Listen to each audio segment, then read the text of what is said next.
Today we're checking out this Superchips Pulsar XT inline tuning module for the 2021 to 2023 Broncos. If you're wanting a snappier throttle, some simple tire and gear fixes for your speedometer, and a few handy tweaks for daily driving and trail days without a full custom tune, then this little box is a clean plug-and-play upgrade that's definitely worth checking out.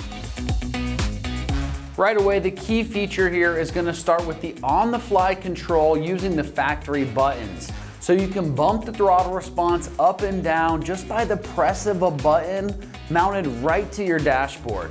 This is going to give you 5 different levels of response that you can switch through on the fly just by clicking up and clicking down, which is really convenient. But even better is the fact that you can open the Pulsar XT app and customize each one of those 5 levels to be exactly what you want. For example, you can set level 1 to be stock, or you can reduce level 1 even further to be economy, which will give you less response but better gas mileage. Then on that high level, you can set level 5 all the way up to ludicrous mode, or a more tame, just sport mode for better daily drivability. It's completely up to you. And all 5 of the ones in between can be switched. So you can make number 1 ludicrous and number 5 economy, or number 3 economy, whatever you want to program them to be.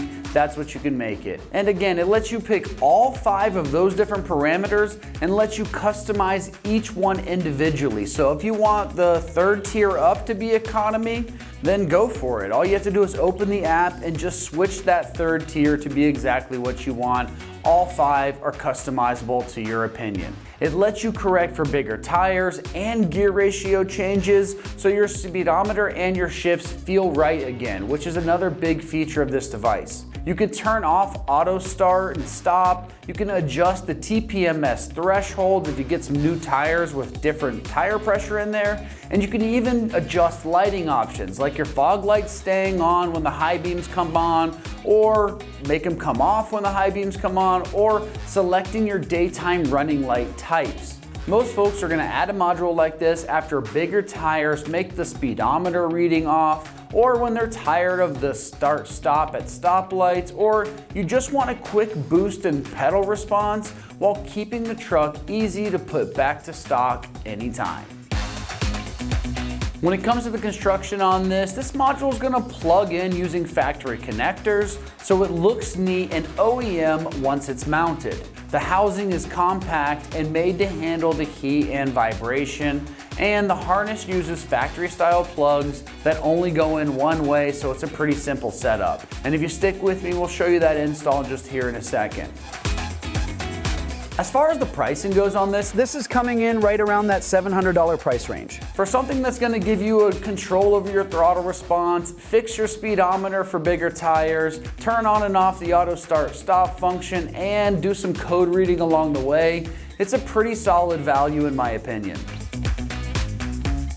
When it comes to the install on this, it's going to get rated just a 1 out of 3 wrenches on the difficulty meter, and you can get this job done in just 30 minutes of your time. So let's see exactly how this install works with a quick video from one of our ExtremeTerrain customers. Tools needed for the installation were very minimal. We needed 1 wrench with a 10mm deep socket, which helped with the battery terminal post, an 11mm socket, a pair of wire cutters to cut your zip ties, and a box cutter. For our first step in this, we're going to be disconnecting our battery terminal negative or ground.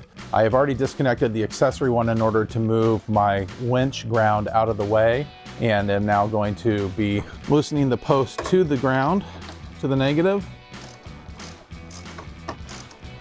And as we have loosened that, we're going to go ahead and remove it from the battery post, and we're going to move this up and out of the way so as not to accidentally reground.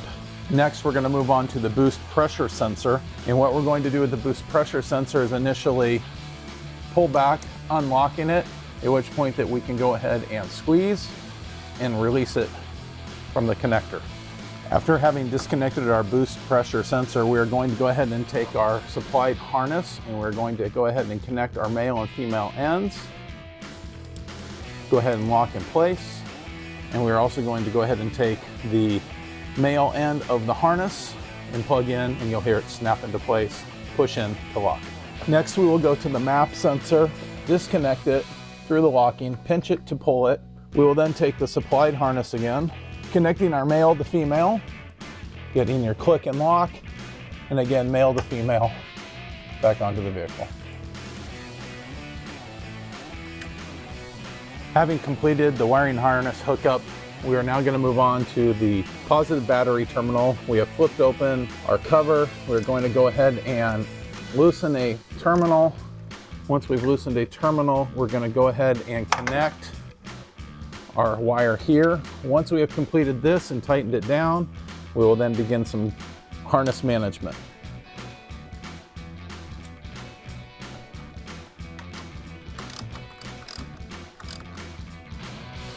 You'll be able to see various points that you'll be able to connect your zip ties as you go along in order to give yourself a good, clean installation. So as you go through, pick your best points. I recommend giving it a little slack. Don't fully tighten yet until you start getting everything to exactly the spot that you need. And once you have completed that, we can go ahead and tighten them up and start clipping the zip ties.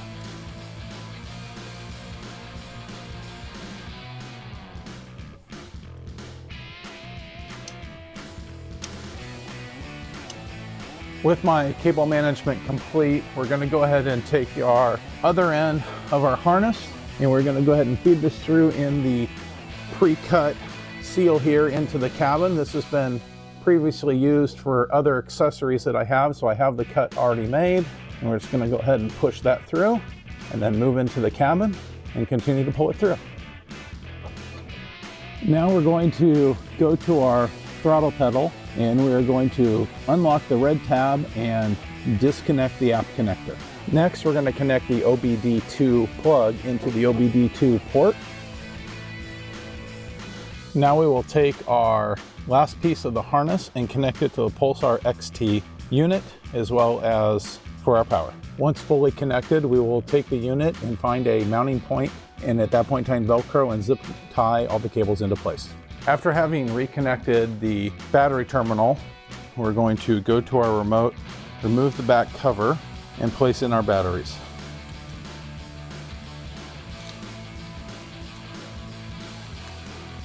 Once doing so, you should see it lighting up, and we're going to go back to the control unit to pair it. We're now going to go back to the vehicle and turn our ignition, and we're going to hold the module at the top, the remote at the top of the module. Press the button. We will see it flashing green. We will hold it at the top and we should see it move to a battery level indicator.